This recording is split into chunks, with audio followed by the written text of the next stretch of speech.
of following your path. And I see where we're going here. Most certainly, the show is going to evolve, and it will encompass more time here. I want to have a presence in the city of Cincinnati. And again, I can't reveal everything to you because I'm the type that when I reveal it to you, it's happened or it's happening shortly thereafter. But just stay close. I'll let you know what's going on. And again, it's all because of you. Okay? There's so much competition in the world of media. The fact that you take some time on a regular basis in the mornings to check me out, I'm humbled and I appreciate it. Okay? But we have big plans in the works, and I will let you know all about it first. Again, I appreciate you. Good morning, Angela. Good to see you. She writes, knowledge is power, but not if you don't use it. And the power to vote. Absolutely. What's the point of looking at hidden colors? Viewing hidden colors, which is fabulous. Fabulous information. I mean, I want my daughter to watch it. I'm going to sit down and watch it with her. We haven't done it yet. I want to get a little bit older, but we're about that time. We sat down and watched the PBS special on the Black Panther Party. She was like, she didn't, mouth wide open. But that's good. That's good. Good. Our kids can handle it. They need to know what happened in the real world. They need to know that, especially children of color. They need to know. And I teach my daughter, listen, we don't hate anybody in the Ivey household. We love everybody. We treat people the way they treat us, with respect. And the color of your skin makes no difference. Your sexual orientation makes no difference whatsoever. Okay? You got to judge people by the way they interact with you, period. And I mean that. And I always will mean that. Serious, straight up.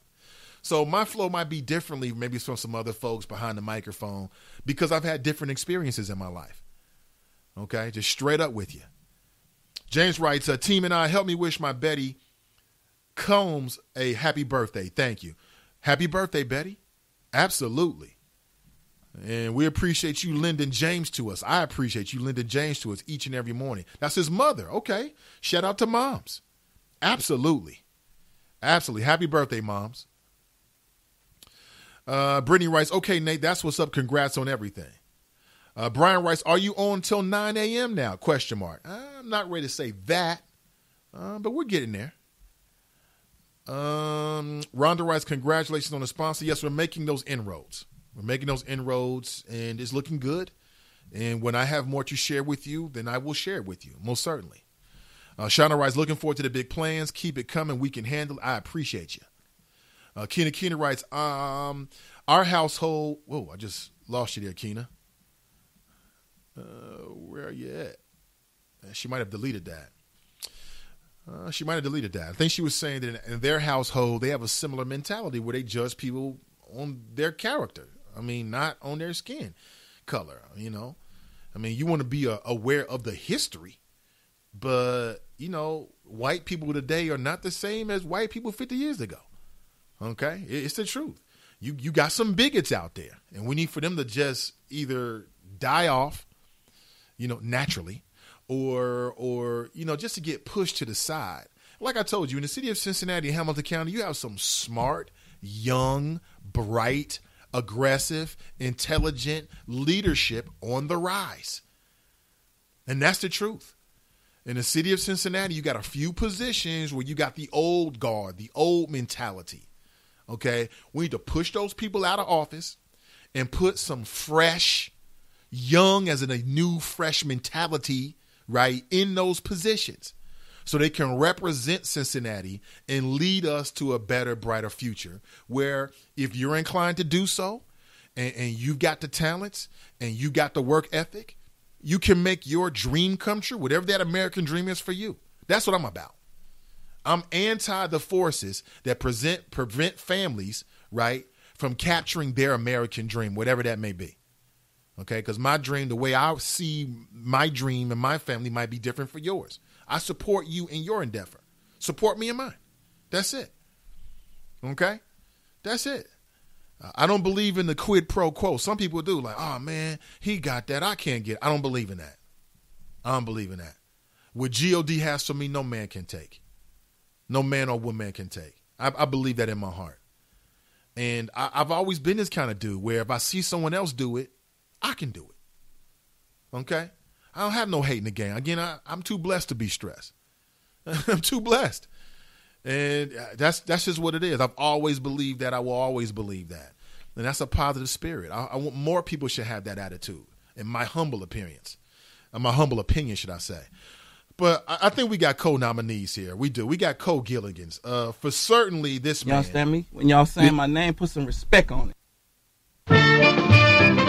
Just sit right back and Birdman, Gilligan of the week all day long. Most certainly this man as well, boxing his son. Don't be crying. You don't be crying when you in there talking to them teachers and being disrespectful. Just sit right back and you'll hear Gilligan of the week all day long. The Cleveland Police Union issuing a statement hours after the settlement was announced for the Tamir Rice family, saying that they hope that Tamir Rice's family takes some of that money to educate kids about the dangers of firearms. Gilligan's of the week. Just sit right back and you'll hear a tale. Absolutely. Terrence writes, late to the party. Good morning. Good morning, Terrence. Appreciate you. Absolutely appreciate you. We got a few minutes left here. I'm going to 9 a.m. this morning. But I appreciate you, Terrence. Absolutely. Welcome to the show. We've been talking about numerous things. Numerous things. I got one last clip for you. It's a little bit off topic, but it's kind of on topic in the sense that it's something that people have been debating for some time. And this is a clip from my good friends over at Fox News. They do great work. And this is a clip from Megyn Kelly, who, you know, has really thrust herself to another level of visibility with her back and forth with Trump during one of the earlier debates. She got a chance to sit down with the governor of North Carolina, a man by the name of Pat McCrory, and she asked him some questions about their bathroom policy. And I thought his answers were very interesting. Kind of reminded me a little bit of Tariq Nasheed in the sense that he didn't really answer the questions. But I thought she was on point in the questions that she asked. Check this out. Joining me now, North Carolina Governor Pat McCrory. Governor, thank you so much for being here. So let's start with this. Thanks.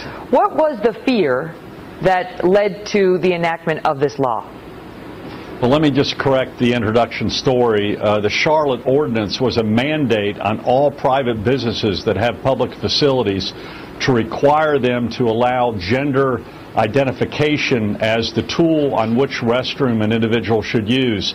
So basically what we did in the state of North Carolina was overturn a local mandate on private businesses. I do not want government to be able to tell private businesses what their bathroom policy should be. I have no desire to be the bathroom police for private business. So one of the great misinterpretations from the New York Times and the Huffington Post and others is that we passed a bathroom law on private businesses. Just the opposite. But with respect to government businesses, you have passed a law that requires people to use the gender that aligns with their biological gender at birth. That's correct. With regards to rest stops on the highway, with regards to universities, with regard to our high schools and junior highs and elementary schools, we do require that. What was the concern specifically? What was the evidence that led you to believe this was a problem? It wasn't. It was a respect for privacy. It was an expectation of privacy that individuals have, especially our youth have, when they go into a locker room, a shower, or a restroom. They expect only people of their gender to be there in that shower, locker room, or restroom. And let me just ask you about tradition that we've had for many years. Let me ask you about that. Let's take locker room and dressing room out of it for now. Let's talk about bathroom for a second. Well, that's a part of it, though. I know, but a law can be drafted narrowly or broadly. And this one encompasses all three. And so I want to ask you about bathrooms, because I've been in women's bathrooms my whole life. And we don't have the urinal situation. We got like the stalls, and we get to go in, we go to do our business, and like we don't see each other. So why are you concerned about, young girls exposing themselves or seeing somebody else exposed in a woman's bathroom? Well, first of all, I can't believe we're talking about this. This is not an issue that I started. This is an issue that the left started, not the right. And it's not just women's bathroom, it's boys' bathrooms. And in fact, the Obama administration now is putting requirements on federal money given to states that they also have to have this gender identification requirement for our schools. And this case is being tested in Virginia and Illinois. If you could just, and I just think we ought what we ought to do is for those people who have these unique shout out to Megyn Kelly. If children are not going to be harmed, especially young girls, because they have stalls, then what are you doing? And then basically this was xenophobia and fear. There's some folks who I got to make this point. There's some folks who believe that because you are a homosexual, that means you're a pedophile. I've had these arguments with people who on the surface appear to be intelligent. And it really comes from, I believe, a biblical standpoint. Like a lot of people who either grew up in the church or spend a lot of time in the church, they cannot shake what they believe the Bible tells them about homosexuality. And she made some very good points there. The majority of people who are molested by someone that they know. And if the bathrooms are such an epicenter for pedophiles to target children, why aren't they already targeting children? What's to prevent them from doing that now? I don't read that in the news. It was fear-mongering.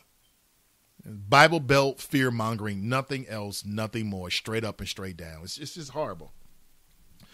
I'm going to leave you with a bit of comedy from the good folks over at Comedy Central. They did a parody of Donald Trump.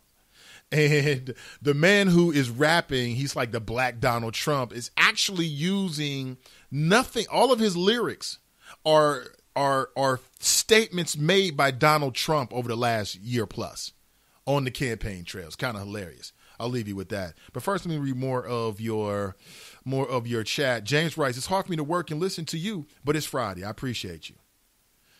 Angela writes, why are we so concerned about this bathroom? I don't get it either. Kina writes, 9 a.m. Woo woo. Hashtag team and I appreciate you, Kina. I appreciate you. Thank you for that.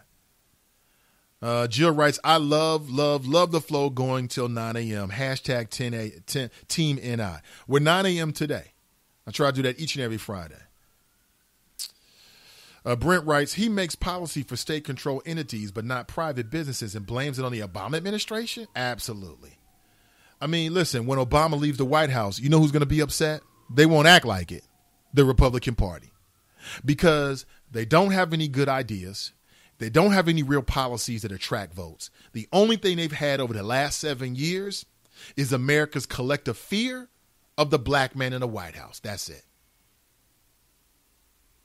That's all they've had. And once Barack Obama is gone, what are they going to run on? Yeah, I'll tell you what they're going to run. They're going to spend the next 2 years after Obama's out of the White House running against his policies. This was an Obama era policy, right? And then they're going to go back to their second favorite whipping boy, girl, and that'll be Hillary Clinton if she wins. Oh, yeah, the Republicans love to say that name, Clinton. Before there was a Barack Obama, there was a Clinton. And so it's going to be more of the fear-mongering. And they're going to have to walk this tightrope because playing the gender card is not like playing the race card in America. They're going to have far less latitude to get away with that, playing the gender card with Hillary Clinton. That might get them in trouble. Listen, folks, I really appreciate you. Thank you for listening. Do me a favor, tell one person about the show over the weekend and help me grow this project. I'll be back with you at 7 a.m. on Monday morning. I'll tell you about my weekend, and we'll have a whole weekend's worth of news and views, Gilligan-ish behavior to discuss. A podcast will be made available immediately following this program on my website, nathanivey.com. Again, my name is Nathan Ivey. Until next time, take care of yourself, and I'm out.